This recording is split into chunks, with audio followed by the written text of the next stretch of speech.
Okay, let's dive into this. Today, we're immersing ourselves in an incredible piece of ancient history from 1 Chronicles chapter 22, and we're zeroing in on the life of King David. But listen, we're not just here to recite history for history's sake. We are going to decode a profound, totally timeless lesson that's hidden right within this text. We're essentially looking at a masterclass on how exactly we're supposed to respond when our absolute best, most pure intentions are just flat out denied.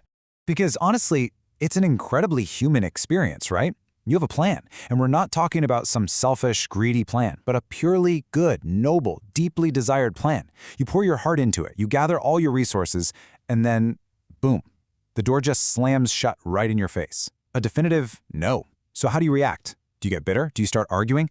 Keep this totally relatable scenario in the back of your mind because King David's reaction to this exact situation is going to challenge pretty much everything we think we know about submission and purpose. So, to really grasp David's big plan, we need to quickly set the historical stage here.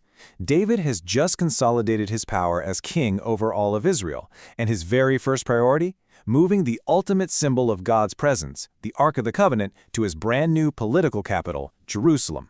Now, you might remember the first attempt was a complete tragedy. It started out at Abinadab's house, but during transport, things went terribly wrong, and a man named Uzzah tragically died. So the ark got temporarily parked at Obed-Edom's house. But 3 months later, David tries again, and this time he does it totally by the book. He has the Levites carry it exactly as the ancient laws prescribed, complete with choirs and orchestras. The result? Total success. The ark arrives in Jerusalem, and David is so overjoyed he's literally dancing in the streets. But getting the ark to Jerusalem wasn't the final goal, not even close. David felt this urgent, burning need to centralize the nation's worship. Why? Well, because the religious system of Israel was heavily fractured. Over centuries of the Judges era, random shrines had popped up everywhere, places like Gilgal, Bethel, Gibeon. You had hundreds of local priests basically just operating independently. And worse, this localized worship had become really corrupted, frequently getting mixed up with local Canaanite idol traditions. People just weren't worshiping God purely anymore. David actually saw this corruption firsthand while he was running from his predecessor Saul. So bringing the ark to Jerusalem was really his first major step in purifying a deeply broken, scattered system. Now what's really fascinating here is the stark contrast David suddenly notices. Once the ark is safely in Jerusalem, he takes a look around. On one side, you have his own residence, this luxurious, permanent palace built with premium, imported cedarwood. I mean, it screams permanent royal establishment. But then, on the other side, you have the Ark of the Covenant, still just sitting in a temporary tabernacle, which is essentially just a humble tent curtain left over from a centuries-old camping trip. David feels this deep, pure conviction. It just hits him. It's simply not right that the king lives in a luxurious palace while the symbol of God's presence sits in a dusty tent. So his noble plan is born. He's going to build a magnificent, permanent temple. So David takes this pure, selfless, deeply religious desire straight to God. He is fully ready to pour all of his wealth and power into this massive project. And then, what happens? A shocking plot twist. God says no. God tells him directly in 1 Chronicles 22, "You have shed much blood and have fought many wars. You are not to build a house for my name." Wow. After all of David's passion, all his devotion, all that preparation, his ultimate dream is firmly, clearly rejected. Now, if you're anything like me, reading this today, it is incredibly difficult not to ask, wait a minute, weren't David's wars fought for God? It feels, frankly, a little unfair. David didn't fight those bloody battles just to stroke his own ego. He fought the Philistines, the Arameans, the Moabites, all to protect God's people and establish the exact kingdom God had promised. He did the incredibly hard, violent, dirty work of securing the nation, and now he's being told his hands are too bloody to build the temple? From a human perspective, you would absolutely expect David to be angry, to push back, or at least demand some kind of exception.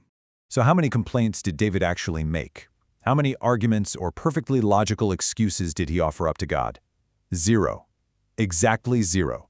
The ancient text records absolutely no pushback from David. No why, no but I did it all for you, nothing.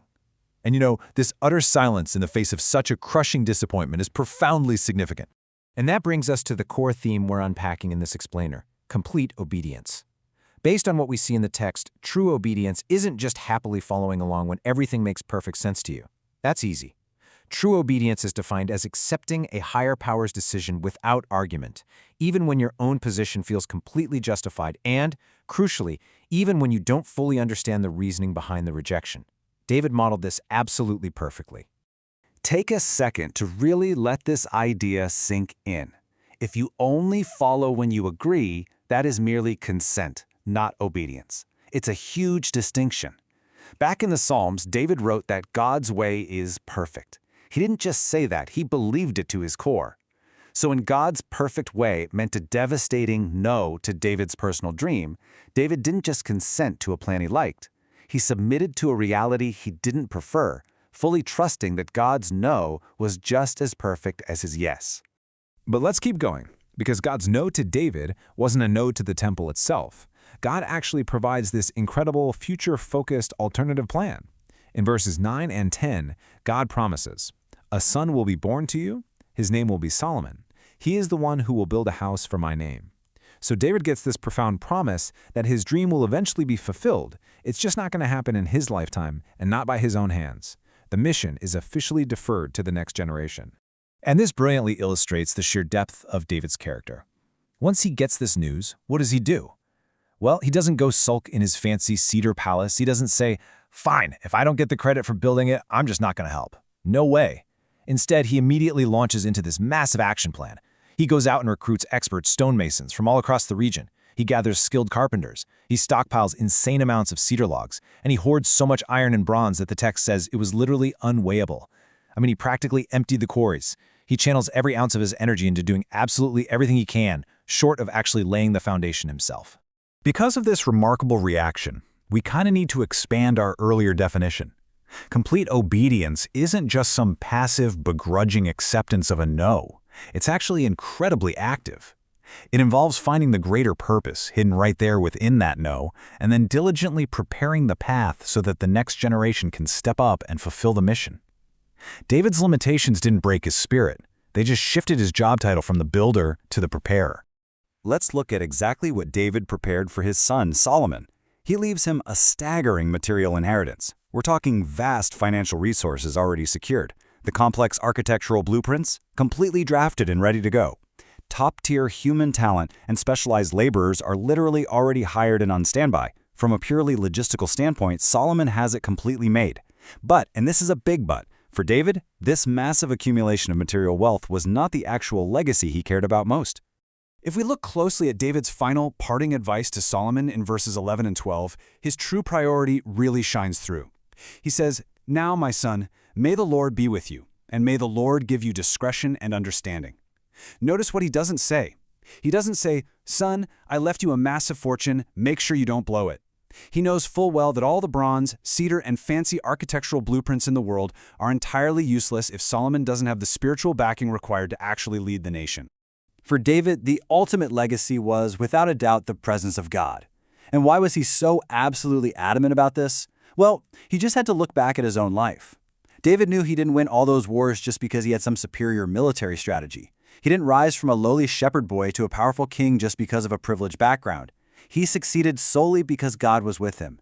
The absolute greatest thing he could possibly hand down to his son wasn't a bank account or a massive building project. It was the essential, non-negotiable need for God's presence. So the crucial point we need to walk away with is that David's obedience is multidimensional. We can really distill this entire narrative down into these three actionable layers. Number one, accept the rejection. Submit to the ultimate authority without bitterness, without arguments, and without excuses. Number two, find the greater will. Don't just stop at the disappointment. Look for the hidden, larger purpose tucked inside of that no. And number three, pass the baton. Do the hard, selfless work of preparing the next generation to succeed right where you were told to stop. Which brings us to our final thought for today.